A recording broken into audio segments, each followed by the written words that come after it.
চারিদিকে এত কোলাহল, এত প্রতিকূলতা, তার মধ্যে খুব স্বাভাবিক যে আমরা আমাদের রাগকে কন্ট্রোল করতে পারি না। ভীষণ ডিস্যাটিসফ্যাকশনে ভুগি, ডিপ্রেশনে চলে যাই।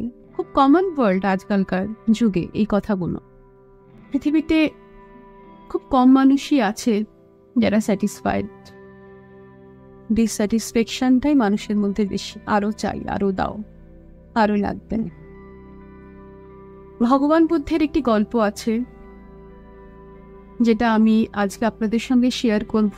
এটা শুনলে একটা দিশা আপনারা দেখতে পারবেন। একদা ভগবান বুদ্ধ রাজগৃহে অধিষ্ঠান করছেন, অনেক ভক্তের সমাগম। তার মধ্যে একটি ভক্ত ভগবান বুদ্ধের কাছে এসে প্রশ্ন করলেন, প্রভু একটি কথা জানতে পারি? ভগবান বুদ্ধ বললেন, বলো। বলল, আপনি একটু শান্ত থাকেন কিভাবে প্রত্যেক মুহূর্তে? কারুর আচরণে আপনি ক্ষুব্ধ হয়ে যান না, কাউকে রাগবশত দু চারটে কথা বলে দেন না, আপনি এই কৌশল কি করে রপ্ত করলেন এত শান্ত হয়ে থাকা? ভগবান বুদ্ধ ভক্তটির দিকে তাকিয়ে তাকে ডেকে বললেন যে,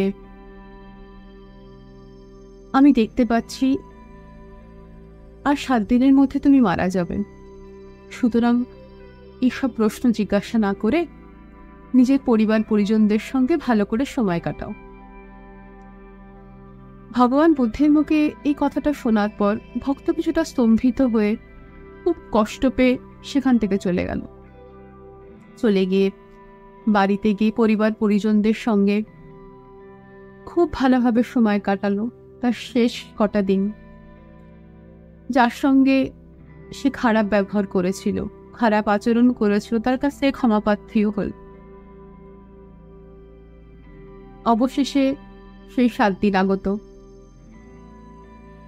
শেষ দিন এসে আবার ভগবান বুদ্ধের কাছে এলেন। এসে জিজ্ঞাসা করলেন, প্রভু আজ আমার শেষ দিন, আপনাকে দর্শন করে আপনার আশীর্বাদ নিয়ে আমার জীবনাবসান ঘটবে। ভগবান বুদ্ধ প্রশ্ন করলেন যে, তোমার আচরণ কেমন ছিল? ভালো করে সময় কাটিয়েছ তো?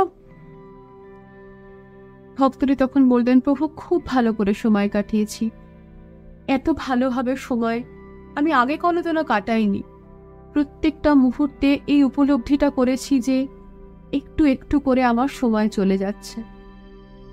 তাই অযথা ক্রোধান্বিত হয়ে একে অপরকে মনে কষ্ট দিয়ে কথা বলে সময় অপচয় করতে চাইনি।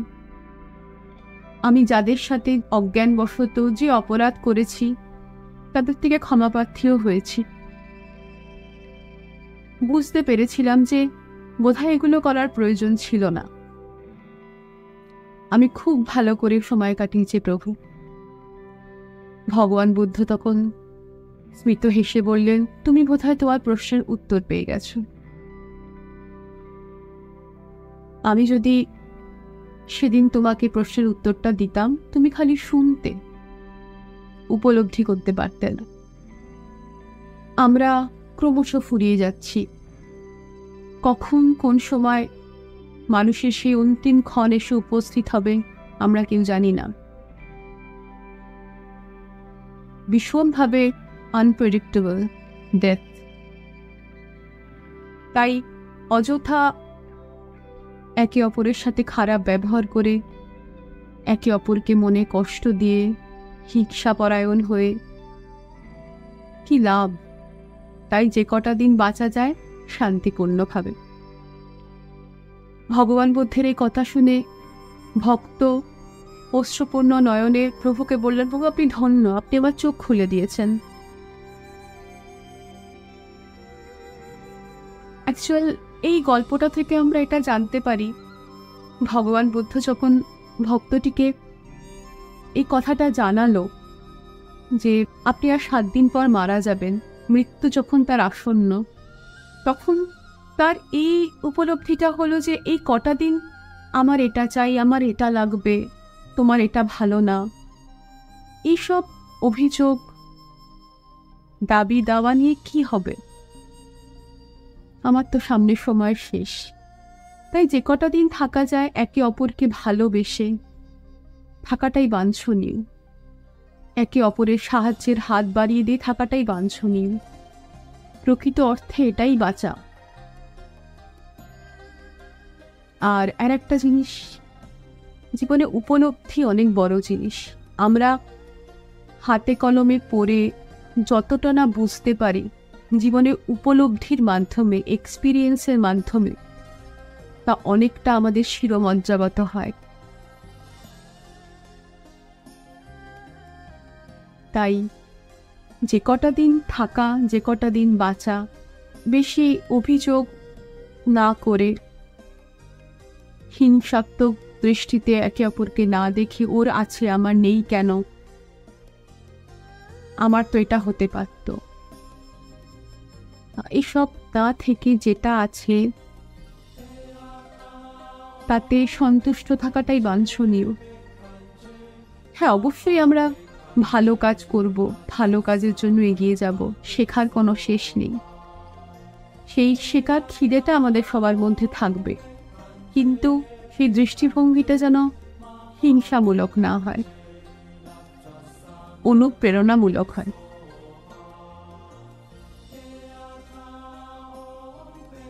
আমরা যদি একে অপরকে দুটো খারাপ কথা বলি, বাজে আচরণ করি, হিংসাপূর্ণভাবে দেখি, তাহলে কি জানেন তো, যাকে বললাম তার থেকেও বেশি নিজের শান্তি বিঘ্নিত হয়। কেন নিজের শান্তি বিঘ্নিত করতে যাও? তাই শান্তিপূর্ণভাবে মীমাংসা করাটাই বাঞ্ছনীয়। সকলে ভালো থাকবেন, সুস্থ থাকবেন। নমস্কার।